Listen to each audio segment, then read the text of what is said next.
Sur le site des anciens seigneurs de Montgautier. Pour trouver l'origine de ce nom, nous allons nous déplacer dans le sud de la Manche, près d'Isigny-le-Buat, donc à Montgautier. Ce village est connu pour son spectacle Les Féeriques de Montgautier, où quelques 700 irréductibles bénévoles pour revivre les étés 1000 ans d'histoire du bocage normand. Au XIe siècle, le seigneur de cette paroisse se nommait donc Gautier et vivait sur la colline la plus élevée. Après avoir changé plusieurs fois de nom de seigneur, le fief de Montgautier passera dans la famille de Combray, entre 1225 et 1250.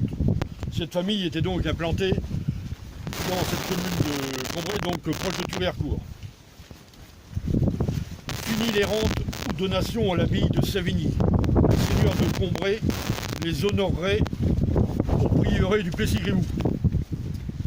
Une charte confirmée en 1296 précisait que depuis 1250 environ, Nicolas de Combray était seigneur de Montgautier, ici même. C'est sans doute pour les différencier que Montgautier, ici s'écrit avec AU, à Gautier, et dans la Manche avec un O. Car de plus, il était courant que les prénoms des seigneurs soient identiques entre une ou deux générations. Montgautier, donc ici, passera ensuite à la famille de Mondrinville, avant d'échouer dans la deuxième moitié du XVIe à la famille de Sarcilly.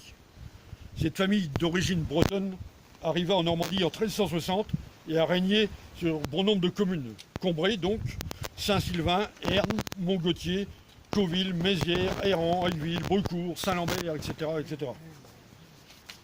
Elle a toujours joui, depuis un temps, des droits honorifiques accordés à la noblesse. Elle compte parmi les membres des capitaines d'armée, des chevaliers de l'ordre du roi, des gouverneurs de place, comme à Vire, des chevaliers de Saint-Louis, etc. Certains participeront lors de la guerre de Cent Ans à la bataille de Vic, près de Falaise. La branche des seigneurs de Montgautier sera formée par Philippe de Sarcilly après 1557, car à cette époque, il était mineur et sa tutrice était sa mère, Catherine de Lorraine. Dans les débuts 1700, la branche de Sarcilly-Montgautier s'éteindra. Le château était devant nous. Voilà. Dans l'alignement de cette route. Il existait encore en 1830. Une petite anecdote, il est à noter que le 20 décembre 2002, une intervention des pompiers eut lieu pour sauver une génisse tombée dans une excavation. Il s'avéra que c'était une canalisation souterraine reliant la ferme au ruisseau. Voilà.